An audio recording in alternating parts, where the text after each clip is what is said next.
अरमान और अबीरा का दिल तोड़ने वाला सच, डेटिंग ऐप पर धोखा, फिर सब कुछ बदल गया। जानिए क्या होगा आगे। आज के एपिसोड की शुरुआत में अरमान अपनी अलमारी में कपड़े प्रेस कर रहा होता है। कमरे में हल्की सी खामोशी है जब अचानक अबीरा के फोन पर नोटिफिकेशन की आवाज आती है। यह आवाज अरमान का ध्यान भटका देती है और वह एक पल के लिए रुक जाता है। अबीरा जो कि पानी पीने के लिए उठती है, फोन पर आ रहे मैसेज देखती है। उसकी आंखों में थोड़ी घबराहट दिखती है। वह खुद को संभालते हुए सोचती है, नहीं, अभी तो मेरा व्रत टूट जाएगा अगर मैंने इस फोन पर ध्यान दिया। लेकिन उसका मन बेचैन है और वह खुद से कहती है कि यह फोन उसका दिमाग खराब कर रहा है। उधर अरमान भी अपने मन में कहता है, मुझे इस फोन को नजरअंदाज करना होगा, मुझे कोई गलती नहीं करनी है। लेकिन जैसे ही वह यह सोचता है, उसे अबीरा के फोन पर एक डेटिंग ऐप से नोटिफिकेशन आता है। वह चौंक जाता है और सोचता है, इसका मतलब अबीरा ने सच में उस डेटिंग ऐप पर अकाउंट बना लिया है। उसकी आंखों में शक का एक काला बादल घेरने लगता है। अबीरा की बेचैनी और भी बढ़ जाती है जब वह देखती है कि अरमान के फोन पर किरण का एक मैसेज आता है। वह सोचने लगती है, किरण ये कौन है? क्या अरमान उसके साथ भी बात करता है? इन सब के बीच दोनों के दिलों में एक ही सवाल उठता है, क्या अरमान और अबीरा एक दूसरे से सच में प्यार करते हैं या फिर उनमें जलन और शक की भावना घर कर चुकी है। अबीरा और अरमान के बीच एक अजीब सी खामोशी और तनाव बढ़ने लगता है। दोनों एक दूसरे के फोन चेक करने की सोचते हैं। अरमान अपने आप से कहता है, अबीरा ने मुझे पासवर्ड बताया है, अगर मैं फोन चेक कर लूंगा तो भी उसे कोई परेशानी नहीं होगी। पर दूसरी ओर अबीरा खुद से कहती है, मैं फोन चेक नहीं करूंगी क्योंकि मैं अरमान का विश्वास नहीं तोड़ सकती। लेकिन जल्द ही कुछ ऐसा घटता है जो रिश्ते में विश्वास के धागे को और भी कमजोर कर देता है। अरमान चुपके से अबीरा का फोन चेक कर लेता है और जैसे ही वह डेटिंग ऐप पर उसका प्रोफाइल देखता है, उसकी दुनिया पलट जाती है। उसका दिल टूट जाता है और वह सोचने लगता है, क्या अबीरा मुझे धोखा दे रही है? क्या वह किसी और के सच्चे प्यार की तलाश में है? इस सोच ने अरमान को अंदर से हिलाकर रख दिया है।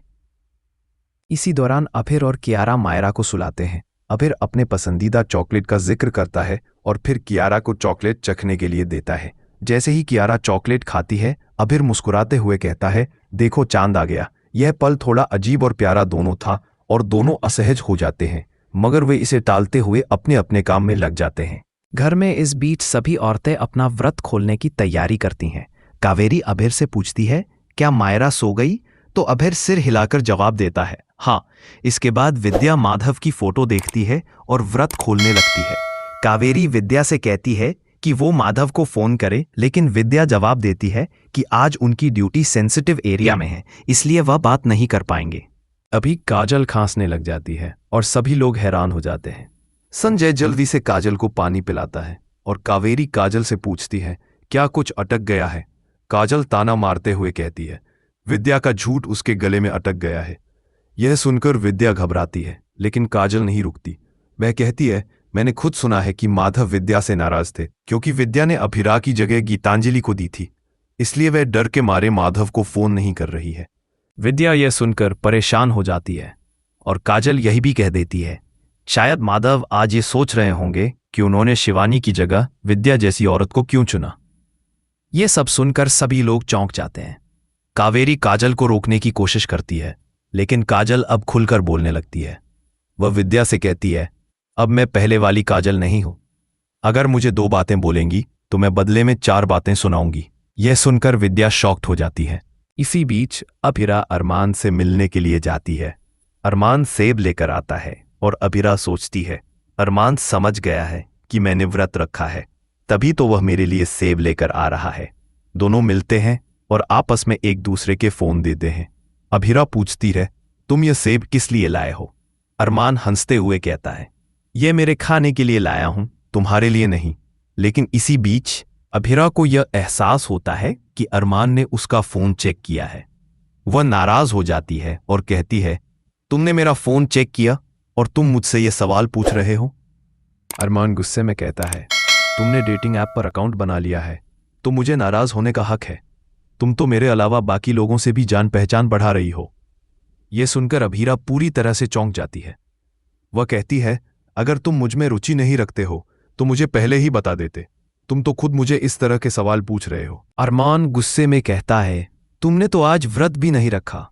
अभीरा हैरान होते हुए जवाब देती है, क्या तुमने मुझे आज कुछ भी खाते हुए देखा है? अरमान फिर जवाब देता है, कैंटीन में तुम्हारे हाथ में सैंडविच था। अभीरा और अरमान के बीच फिर से खटास आ जाती है। अभीरा गुस्से में कहती है, क्या तुमने मुझे सैंडविच खाते हुए देखा था?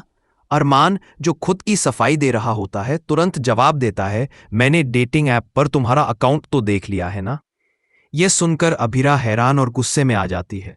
उसकी आंखों में स्पष्ट रूप से नाराजगी नजर आती है और वह कहती है, तुमने भी तो मेरे फोन पर किरण के मैसेज देखे थे, लेकिन मैंने तो तुम्हारा फोन चेक नहीं किया क्योंकि मैं तुम्हारी प्राइवेसी की इज्जत करती हूं।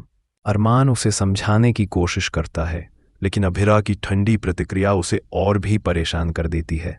वह कहती है, तुम चाहे किसी से भी बात करो, मुझे अब कोई फर्क नहीं पड़ता। अरमान, जिसे इस बात से और ज्यादा चोट पहुंचती है, जवाब देता है, अगर तुम्हें फर्क नहीं पड़ता तो हम एक दूसरे को जानने की कोशिश क्यों कर रहे हैं? इस पर अभीरा की आवाज कुछ हल्की होती है और वह कहती है, मुझे फर्क नहीं पड़ा क्योंकि मुझे तुम पर भरोसा है। अरमान का दिल इस विश्वास के टूटने से भारी हो जाता है और वह कहता है, लेकिन तुमने तो डेटिंग ऐप पर अकाउंट बना रखा है। इस पर अभीरा बिना किसी हिचकिचाहट के कहती है, आलिया ने मेरा अकाउंट बनाया था ताकि वह प्रियांशु पर निगरानी रख सके। यह सुनकर अरमान शॉक्ड हो जाता है और उसका दिल पूरी तरह से टूट जाता है। उसे नहीं समझ आता कि इस तरह का भ्रम क्यों बना, लेकिन वह फिर भी अपनी गलती मानने के लिए तैयार नहीं होता। अभीरा का गुस्सा अब पूरी तरह से बाहर निकल आता है। वह कहती है, हमारे बीच कभी कुछ भी नहीं बदलेगा। तुम अब वापस मना करोगे, लेकिन फिर वही गलतियां दोहराओगे। हमारे बीच में इतना कुछ हुआ, फिर भी तुमने मुझ पर शक किया। यही वजह है कि मैं हमारे बारे में श्योर नहीं थी। अभीरा का गुस्सा और दर्द अब पूरी तरह से बाहर आ जाता है। फिर वह अरमान के सामने अपना व्रत तोड़ देती है और बिन कुछ कहे गुस्से में कमरे से बाहर चली जाती है। अब घर में एक और स्थिति पैदा होती है। कावेरी, जो हमेशा परिवार को प्यार और एकता की अहमियत समझाती रही है, विद्या और काजल को समझाती है, हमारे घर में एक दूसरे से प्यार ही इस घर की नींव है। तुम दोनों इस नींव को मत हिलाओ। वह दोनों को आदेश देती है कि एक दूसरे से माफी मांगे, लेकिन विद्या, जो पहले ही खुद को असुरक्षित महसूस कर रही थी, माफी मांगने से साफ इनकार कर देती है। काजल भी अपनी आदतें बदलने के मूड में नहीं है और माफी मांगने से मना कर देती है।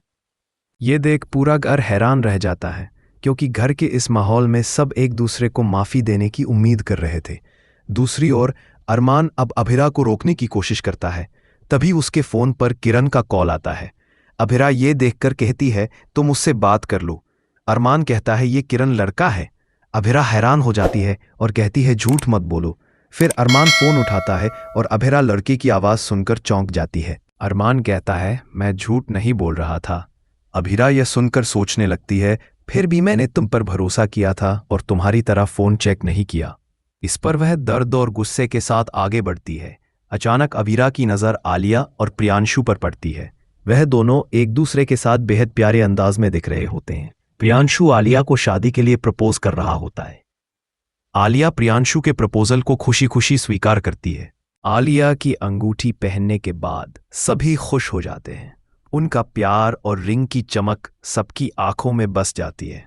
आलिया मुस्कुराते हुए कहती है, ये रिंग तो बहुत महंगी लग रही है। प्रियांशु शर्माते हुए कहता है, ये महंगी नहीं है। अरमान चिढ़ाते हुए पूछता है, तुम तो आलिया को प्रपोज नहीं करने वाले थे, फिर ये क्या? प्रियांशु हंसते हुए कहता है, मैंने तुम्हारी बात पर विचार किया और सोचा, जब हमारा प्यार हमारे सामने हो तो समय बर्बाद क्यों करना, प्यार का इजहार कर देना चाहिए। यह सुनकर अरमान और अभीरा एक दूसरे को देखते हैं और उन्हें लगता है कि शायद उन्होंने भी अपनी गलतियां की है। इसी बीच वार्डन की आवाज सुनकर सभी अपने अपने कमरे में वापस चले जाते हैं। कमरे में आकर आलिया खुशी से भर जाती है। अभीरा मुस्कुराते हुए आलिया से पूछती है, जब प्रियांशु इतना अच्छा है तो तुमने उस पर शक क्यों किया? आलिया जवाब देती है, थोड़ा बहुत शक तो हर प्यार में होता है। यह सुनकर अभीरा सोचने लगती है और लावण्या, जो दोनों को देख रही होती है, कहती है, डर में कोई भी शक करता है। अभीरा की आंखों में अब समझ का आलोक दिखाई देता है। दूसरी ओर रेहान प्रियांशु से पूछता है, तुमने आलिया से झूठ क्यों कहा कि वह रिंग महंगी नहीं है? प्रियांशु मुस्कुराते हुए कहता है, मैं उसे परेशान नहीं करना चाहता था, उसे मुझ पर भरोसा है, इसलिए मैंने उसे दिल की बात ऐसे कही ताकि उसे यह विश्वास रहे कि मैं उसके साथ हूं। यह सुनकर अरमान और अभीरा दोनों प्रभावित होते हैं। अब अभिरा आलिया और लावण्या की बातों से प्रेरित हो जाती है। लावण्या कहती है, एक दूसरे को माफ करना ही कामयाब रिश्ते की पहचान है। सामने वाले की गलतियों को अपनाना ही सच्चा प्यार होता है। यह सुनकर अभिरा गहरे विचार में पड़ जाती है। उसे लगता है कि शायद उसे भी अरमान को समझने और माफ करने का मौका देना चाहिए। इसी बीच एपिसोड खत्म होने से पहले अभिरा कहती है, आज कुछ भी ठीक नहीं चल रहा है, बस राजमा चावल खाने का मन कर रहा है। अरमान, जो अब उसे खुश करने की कोशिश करता है, उसके लिए राजमा चावल लेकर आता है। अभिरा चौंकते हुए कहती है, तुम्हें कैसे पता चला? अरमान मुस्कुराते हुए जवाब देता है, तुम सिर्फ खाने में ध्यान दो। अभिरा राजमा चावल चाव से खाती है और उनकी तारीफ करती है। इस प्यारी सी हरकत को देखकर वह मुस्कुराती है और अरमान को धन्यवाद कहती है। ये सब देखकर दोनों के रिश्ते में एक बड़ी दरार आ जाती है। विश्वास की कमी और शक का असर साफ दिखाई देता है। दोनों एक दूसरे से दूर होते जा रहे हैं और अब इस रिश्ते का भविष्य क्या होगा, ये देखना बाकी है। क्या दोनों अपनी गलतफहमियों को दूर करेंगे या ये शक का जाल उनके रिश्ते को तोड़ डालेगा? इस एपिसोड का अंत एक हल्के खुशहाल नोट पर होता है और दर्शक उम्मीद करते हैं कि अभिरा और अरमान का रिश्ता अब एक नई दिशा में आगे बढ़ेगा। क्या वे अपनी गलतियों को माफ करके एक दूसरे के करीब आ पाएंगे? यह जानने के लिए अगले एपिसोड का इंतजार करें। अगर आपको यह एपिसोड पसंद आया हो तो हमें कमेंट करके बताएं और ऐसे ही दिलचस्प डेली अपडेट्स के लिए हमारे चैनल को सब्सक्राइब करें। देखिए पूरी कहानी के ट्विस्ट और टर्न्स और जानिए अगले एपिसोड्स में क्या होगा इस दिलचस्प रिश्ते के साथ।